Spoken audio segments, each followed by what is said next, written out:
If I sat there and I allowed myself to think that that person who barely knew me knew what I was capable of, I would have wasted so much of my time and my life in a role someone else thought was best for me.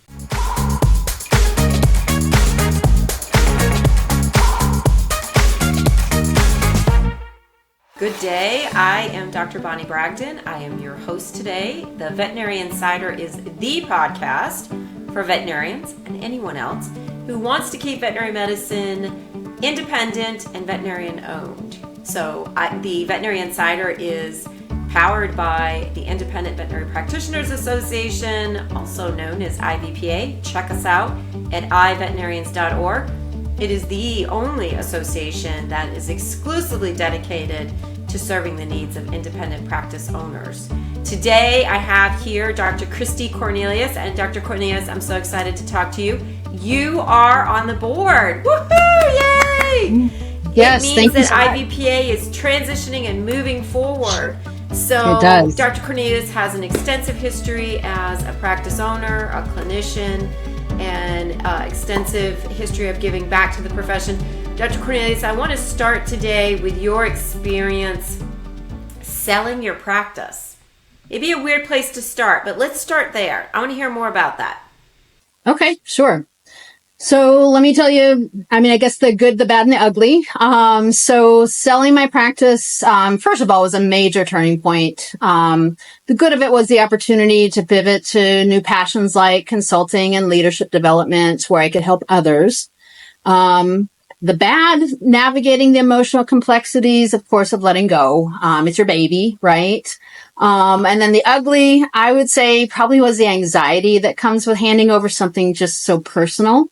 But through it all, I learned that, leadership isn't about holding on, but it's about trusting yourself to move boldly into the next chapter. Yeah, Dr. Cornelius, one of the things that we share is that I had to transition IVPA over to a new president this year.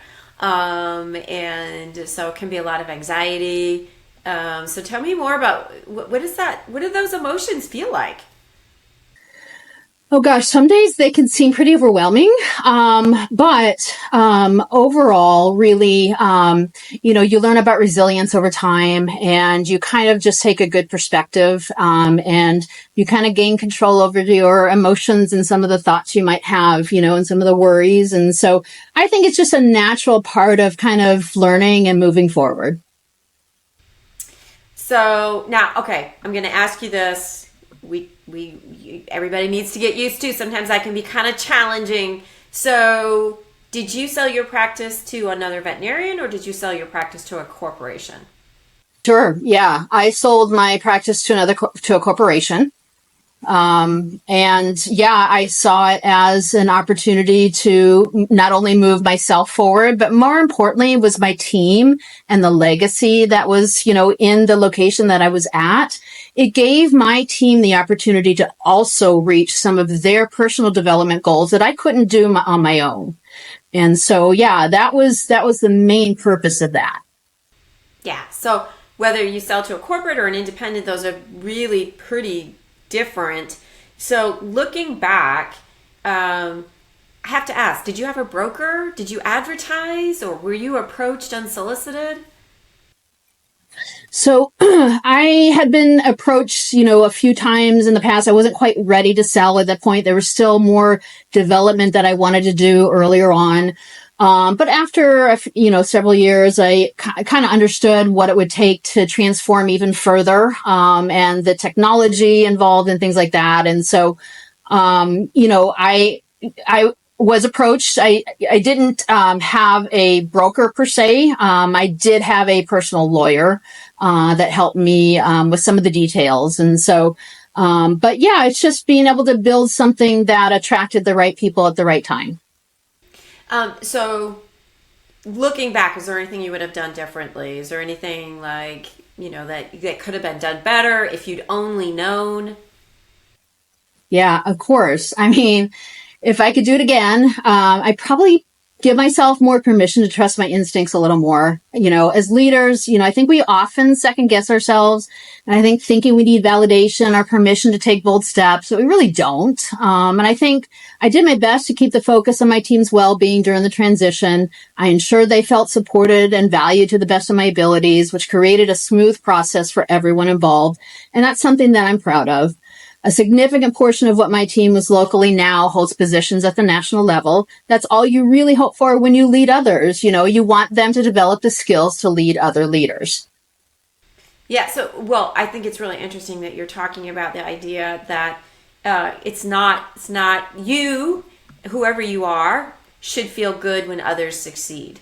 So even though Dr. Arnie Goldman is the president, don't tell him this. Don't let him watch this episode. I take full credit for any of his successes. So that's right. It's setting up that legacy, and really the idea that you hope that something's going to live beyond you, take root and grow and develop. And I did hear you say that you started planning your exit several years before you actually sold. Well, I think it's really good to think about it, when you start, right? What do you want that exit to look like? And so, although I didn't do it at the very beginning because I didn't know better, but as soon as I knew better, I started really thinking about it and thinking about who I wanted to be my successor and who that successor would be. And so, those are things that you need to start anticipating early on. So how long did it take you between the time you started and the time you sold? How long were you an owner? I was an owner for 8.5 years in that practice. And it was actually a combination of 2 different companies. So. Okay. So did you start or did you buy? Did you acquire? I started from the ground up. Oh, wow. Yeah. It was just me man. It was just me for 1.5 years. Then I finally busted down and hired my first associate. So, well, those are all really scary decisions to make, right? Yeah, they really were, and it It definitely wasn't easy, and I had to lean a lot on those around me. And so, you never want to do this yourself. As you are a solo entrepreneur, you are always surrounded by people that you can trust and help you make those decisions. Yeah, and so I'm so glad to have you on our board because our members and our listeners can reach out to us. One of the reasons I started this podcast was to connect veterinarians who want to own the profession. And so I hope you'll check us out at iveterinarians.org. You'll see more about Dr. Cornelius' background and how she's going to help my legacy. She's going to help bring my legacy to fruition into the future. So check us out at iveterinarians.org. But Dr. Cornelius, I really want to kind of expand on this idea that you sold. You had some emotions around that. Did you ever have a moment where you were like, what do I do next? Oh, yeah. I've had a lot of those. And, despite, making the decision to, break out and take ownership of my own learning and my own experiences and starting an MBA program, beyond that, even, post-graduation, it was like, what do I want to do now? And it was really kind of a time of self-reflection. And, I graduated almost 4 months ago now, and I did take the time to kind of go through what the options were and just discovered that I really kind of wanted to give back to other independent veterinarians with what I learned. So I hear a lot these days, I get questions myself. I didn't quite complete my MBA. And I hear questions from veterinarians like, should they do an MBA? Is it worth it? What should they look for in an MBA program? So who should complete an MBA? What type of veterinarian would really benefit from going through an MBA program? Yeah, sure. So I guess what I'll go through is, the most important thing that I learned during my MBA, I guess the biggest takeaway was understanding that I didn't need permission to take up space as a leader. In the veterinary field, many of us fall into that trap of waiting for somebody to tell us when we're ready. But the truth is, bold and decisive leadership comes from within. The MBA gave me the confidence to fully own my decisions and trust my strategic vision. Had I stayed at the corporation I sold my practice to, let me tell you this.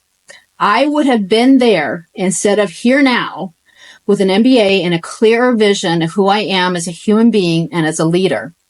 I distinctly remember being told by an executive at the corporation I sold to that I did not have the business acumen to be the national director of field operations in my clinical expertise. Now, if I sat there and I allowed myself to think that that person who barely knew me knew what I was capable of, I would have wasted so much of my time and my life in a role someone else thought was best for me. You go, girl, Dr. Cornelius. Woo! I love that. That's awesome. Whoa. I can't wait to see the reel on that one. Yeah. So my advice for veterinarians who want to do an MBA, if you're thinking about an MBA, do it for the right reasons. It's not just about the degree. It's about giving yourself the tools and the confidence to lead without constantly seeking external validation. You'll learn how to trust yourself as a business leader, which is invaluable. And don't wait for someone else to tell you that it's the right time. If you feel the urge to grow, it is the right time. You know, and so many times, you know, I really tease a lot, but so many times I really enjoy the mix of veterinary medicine and commercial activities. And really what I find is a lot of the skill sets I learned in managing patients and the ambiguity with clinical practice really actually transfer very, very well to business management. Now, some of the mechanics, you know, I kind of think of it as like, you know, you had to learn how to do drug calculations. Well, you got to learn how to do some of those calculations and understand some of the tools. But otherwise not. It's this idea of managing through others, being able to grow others in order to delegate and get things done. And then really being able, like you said, to trust yourself to make a good decision. And if it doesn't go well, you have the tools and the skills to fix it. Exactly. All right. So we said, like most veterinarians, you don't really know what you want to be when you grow up because you're never going to grow up. But I do understand you've got a path selected. So I'd like to hear more about Chief VetX. I'm really interested to hear about that endeavor and what you hope to accomplish. Yes, sure. So thank you so much. Yeah. So Chief VetX is basically, so the mission really is to transform independent veterinary business owners into bold, decisive chief executives that are equipped with outstanding leadership skills, exceptional business acumen, and mastering team management. We empower veterinary leaders to take control of their practice's future by arming them with the knowledge and the strategies and the confidence needed to thrive in a rapidly evolving industry. Some of the values that I embody include empowerment through innovation, mastery of leadership and strategy, and agility in team dynamics. In addition to that, you know, future-focused growth, right? And how do you do that? You know, I'm hoping to do that through one-on-one interactions, some online courses, ebooks and guides, and webinars and workshops as well. My consulting focuses on helping veterinary leaders recognize that they don't need permission to be bold and decisive. What veterinarians need most in a coach is someone they can trust, somebody who creates a sense of belonging where they can explore their leadership and potential in a safe environment. My approach is all about building that trust and helping vets see that they already have what it takes to lead their practices confidently, right? And as I work to build out the platform for Chief VetX, I'm offering some executive coaching and some business consultation services on the side, and you know, veterinarians can get a hold of me through my email address. So Dr. Cornelius, what I heard you say is that you want to grow others. So as you're growing, others will grow with you. And we'd love to have our audience check out chiefvetx.com. All right. So Dr. Cornelius, you know me. I'm really challenging. I hold people's feet to the fire. We talked about, what about the veterinarian who's like, yeah, you know, consulting's really not for me. So, you know, we talked about that. What would you say to a veterinarian who really doesn't understand consulting and doesn't really have faith in that process? Yeah, that's a great question. I would tell them that working with a consultant really isn't about someone coming to fix their problems. It's about building a partnership with someone you can trust, somebody you can create a safe space for you to grow and make bold decisions. A good consultant helps you to uncover the answers you already have within yourself, and it gives you the tools to move forward with confidence. Yeah. So, and what I heard too is there were times as you were starting your practice, building it, and then selling it, I heard you say, there were moments of confusion, there were moments of indecision, and really just having somebody with knowledge and expertise to bounce ideas off. It really is really all about what consulting is, right? So it's when you're in that moment of indecision, just having somebody there who can help you talk through what that decision might look like. Yeah. It's like having someone in your back pocket. Yeah. Right. Perfect. So I understand that you've even gone back to practice. All these veterinarians, like, man, don't you guys have enough to do? So I understand you've started a new practice. Yes. So I started, as I started my MBA program, I also started a new pet hospice practice after selling my first one, and it's really been incredibly fulfilling. My focus is on palliative care first, and it's allowed me to reconnect with the heart of veterinary medicine, which is caring for pets and their families during the most vulnerable times. It's been a deeply rewarding journey, one that reminds me of the importance of leading with compassion and decisiveness, even in the toughest situations. And just having that granular experience of being a veterinarian and really what that means and why I spent all those years doing what I was doing is a true testament to how powerful that passion is. So I enjoy it. Nice. Really good. Good to hear that. So tell me more about IVPA. I have to admit, I am immediate past president. I've lost touch a bit with what the board's working on. So tell us what is IVPA? What is the board working on? What's important to the board right now? Yeah. So, the Independent Veterinary Practitioners Association, it's really a lifeline for independent veterinarians who want to maintain control over their practices and their own careers. As corporate consolidation grows, it's critical that independent vets have a space where they belong, where they can share some resources and where their voices are heard. The IVPA helps level the playing field by offering support and advocacy for those who want to remain independent. So kind of as a board member, you're building a legacy within IVPA as well. So what do you hope your legacy is going to be with IVPA over the next couple of years? So I really hope to be able to let other independent veterinarians know that, they can practice through their strengths, and that, the development of a strong community, the strong community ties associated with it, some of the personalized care that they offer, and just leading authentically.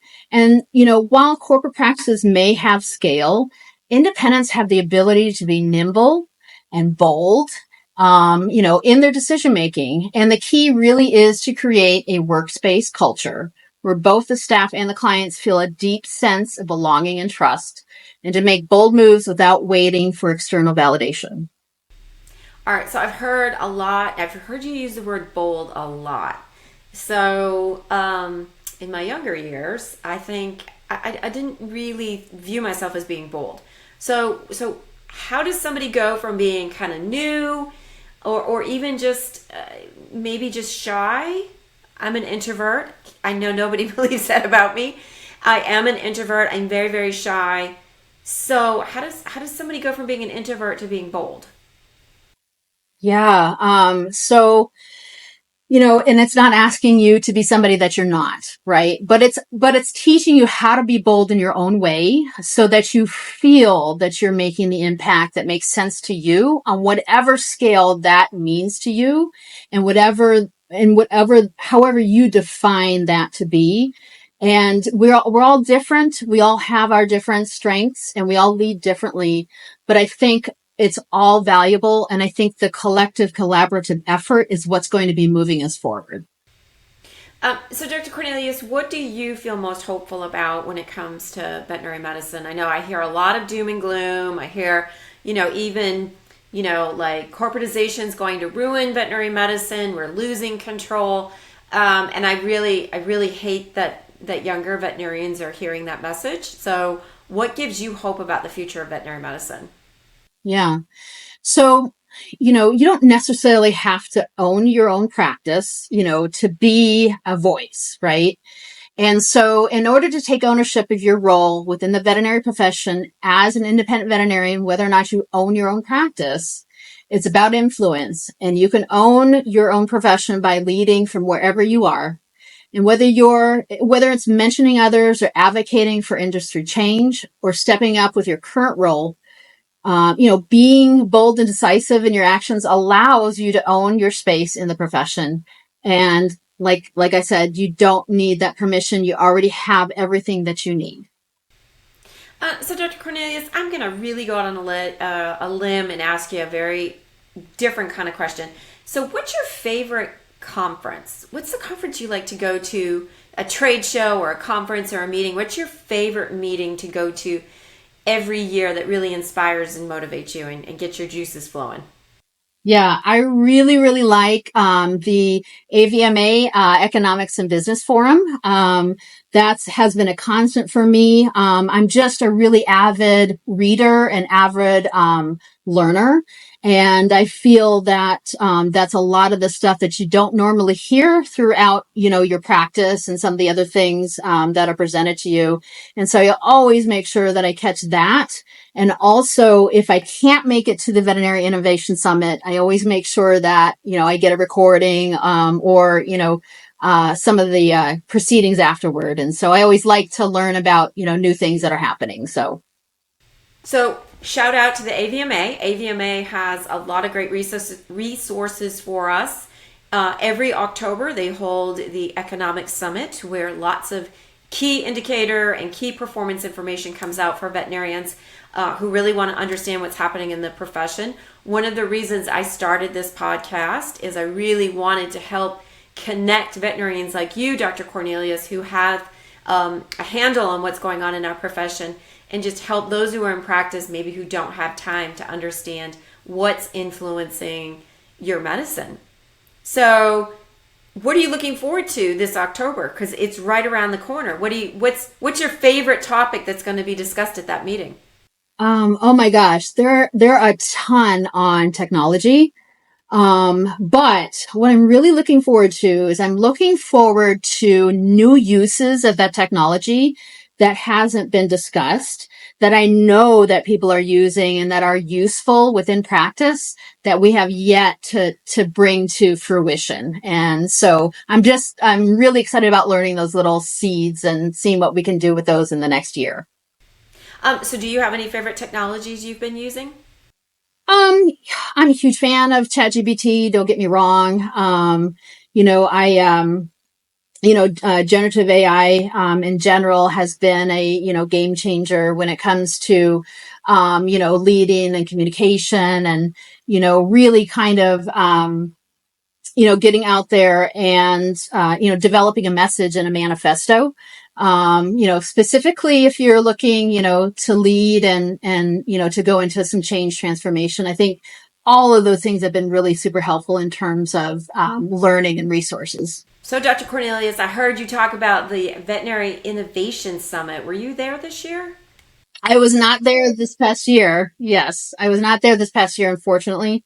I had some other prior commitments that I had that kind of interfered with the date. So, although I did hear some really great things, I know you talked to Lisa Sweeney Began about her new technology, and so I'm looking forward to hearing more about that as well.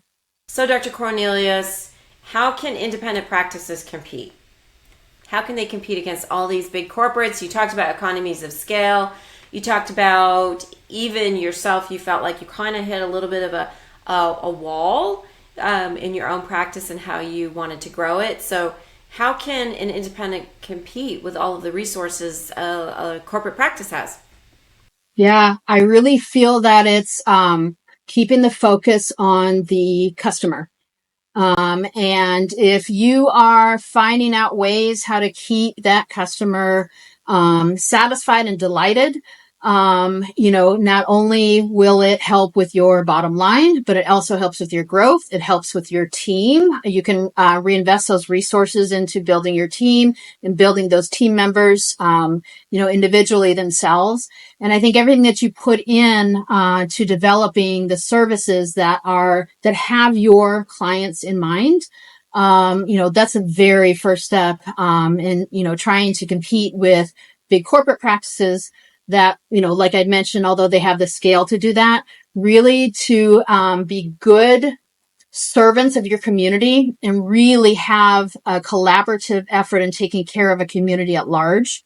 I think it's really, really important for us to grasp that and use that as strength moving forward. And I know you talked about branding. So what I hear you talk about is the importance of communicating with your customer, with your community in order to compete. And I know branding is a favorite topic of yours. So help me understand your passion for visual storytelling. What does that mean and why are you passionate about it? Yeah. So for me, it's about value proposition. It's what are you bringing that is of value, and what will create even further value from, what you bring initially, and really figuring out how to differentiate yourself, and what you're bringing to the table that the others may not be bringing or capable of bringing, using, agility to, to be able to, pivot faster, and give you more advantages, over, a corporation that may have a lot of red tape to it. And so, it's about learning, learning how to be more innovative and teaching others how to innovate within their own practices and solving their own problems. So I encourage all of our listeners, take a look at Chief VetX. Make sure to connect with Dr. Cornelius on LinkedIn. We are going to share her email and she will share her journey, I'm sure, as she builds out her consulting practice. You might even get a good deal on one-on-one coaching. So I encourage you to connect with Dr. Cornelius and share your journey. So Dr. Cornelius, what would you tell yourself, your vet student self? Like, what would you want your vet student self to know that she just didn't know way back when? Yeah. Trust yourself, really. You don't need permission. You don't need someone's approval. Just trust yourself and trust your instincts and trust that you know what's best for yourself. So Dr. Cornelius, you are talking about, it's almost a very unconscious reaction, right? So I think we're all trained when we've gone through school a very long time that we are looking to others, like you said, for validation. We're trying to get validation based on a test score, on somebody giving us feedback about a technique. How do we break that habit of seeking permission and seeking validation? Like, what cues in your mind do you listen to know that you're falling back into old habits? Yeah. Anything that involves the past and the future. Okay. If I'm focusing on what's happening in the past, then that's not what is going to be moving you forward. And if you're focused too much on the future, you lose sight of really what's in front of you. And I really feel that the focus is in the present moment. And when I find myself either in the past or too far in the future, I really use that as my trigger that, I need to ground myself in the present. And so it's just this idea of focusing on, getting feedback, right? Understanding what's happening and thinking through. And do you have a way that you ground yourself every day? Do you have a way that you keep yourself focused on the prize and changing habits? Yeah. So, I practice mindfulness and meditation. And that's something that, for a long time, I I didn't think that that was helpful, but I actually had a professor in my MBA program. It was actually my innovation course that for 1 minute before each class started, he made us sit there in silence, and it's part of a mindfulness practice. And it really helped us to refocus ourselves into the work that we're doing on a daily basis. And so if that's one thing that I recommend that you take into your practices, doing that 1 minute of silence before you start your day can make a huge impact. All right, Dr. Cornelius, I'm really going to push back on this one. Like me sitting still and just being quiet for 1 minute, I think I'd go crazy. So what are the steps? What are the steps in that silence? What are the steps to mindfulness practice? Like what happens in your brain during that silence? Yeah. So as I mentioned, it's staying in the present. And although, you're going to have those thoughts racing in your head, just know that they're there and just let them pass by. And you spend that minute just in that present moment, just focused on what's in front of you. Is it physical? Like, do you think, I'm wearing a blue shirt, or my friend has a fuzzy cat? Is that what you mean by staying in the present? It's any random thought that you can have, but obviously a lot of what we do is ruminate, right? And so it's taking those thoughts, right? And it's saying, I'm not going to let that control me today in this moment. And so I'm just going to acknowledge that exists, but I'm not going to focus on it. You know, what I think is really interesting, we all have self-talk, and I think we would never allow other people to talk to us the way we talk to ourselves. I think that's a pretty amazing thought. So thinking about this idea of would I let anybody else say the things I'm saying to myself? Exactly. Yeah. Really, it's stopping you from those thoughts and really like pulling yourself out and saying, would I say that to somebody else that I thought that I loved, and cherished? I wouldn't. So again, I'm going to change a little bit here in tactics. So, what's your proudest moment for developing somebody else? So, give me an example of somebody that really has flourished under your leadership, and really what you're proud of in that relationship. Yeah, so it takes me back to my first company that I started, my first pet hospice practice. And I, built a really good senior leadership team. And within that was my first associate that I hired. And I knew that she had what was in her to be a leader. And although, she was a little timid and, there were things that scared her, I was very vigilant about involving her with everything and all the decisions, and made very clear what I was doing and why I was doing. So on purpose, she could learn those things. And what ended up happening is, of course, after the sale, she was my successor, and now she heads the whole national department. She is the big chief of pet hospice for Blue Pearl. And so, really, really proud of her. I'm proud of, what she's done. And I'm just glad that I was able to provide the impetus for her to be that type of leader. So I'm really going to ask my listeners here to check out Dr. Cornelius at chiefvetx.com. As she grows and develops, you have an opportunity to engage with her early as in her journey. And I really love that story, because if you in our audience would like to mentor, coach, and work through others, build your legacy, Dr. Cornelius is a great resource for you to check out. And it sounds like she might give you a little bit of a discount here. So please make sure you are connecting with Dr. Cornelius. So Dr. Cornelius, help me understand leadership. What does leadership mean to you? Oh my gosh. Leadership to me means knowing about yourself and being able to get out of your own way. So, leading yourself, and then, doing that first, and then learning to lead others, right? And then learning to lead a community, and, collaboration. And so, it's not something that you can learn overnight. Involves many years and, experience and learning but it's a process, but it's really something that, is very important and, something that I can, something for others to really embrace and get to know themselves and get to know some of their strengths and be bold about it. As a veterinary professional, we are leaders whether we want to be or not, right? We have to advocate for patient care. We need to work through others. We can't do it all ourselves.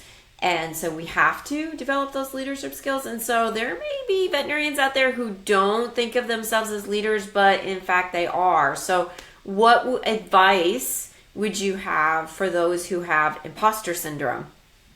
Yeah. I think it's important to find the right type of, mentorship or support. And so, for example, I suffer from that myself, no matter how much stuff that I've done, I still have those feelings. And so I not only have a life coach that I meet with on a weekly basis, I have a therapist that I meet with. I also have an executive coach myself that I work with. And so it's about being able to surround yourselves when you don't know what the answer is. You surround yourselves with others that can help you figure it out. I love that idea, right? It's the idea of working through others to come to the best conclusion, and learn skills to make your best self. Because I've done all those other things, right? I've done all the same things you have. I've had therapists for my mental well-being and my personal relationships. I have had executive and life coaches, as you've stated, and it's a real eye-opener to learn about yourself and being open to somebody else walking you through something that may be uncomfortable. And it's about learning new skills. And so seeking out others with diverse skills, I think, is really helpful and really important. So you built a hospice practice. So again, I created this podcast for veterinarians to learn from others who've done there, been there, done that. So Dr. Cornelius, if there's a veterinarian out there who wants to start a hospice practice, what might you tell them? How should they start? Yeah. So, first of all, you want to do your research, and there are good organizations out there now that help veterinarians to develop the skills that they need both in business and in clinical practice for, pet hospice and home euthanasia. And so I recommend that you reach out and, start to develop your network in those areas and join those organizations that help you with that. And also you want to start to gain some skills in startups and being an entrepreneur. And there are, your small business associations, they have resources available.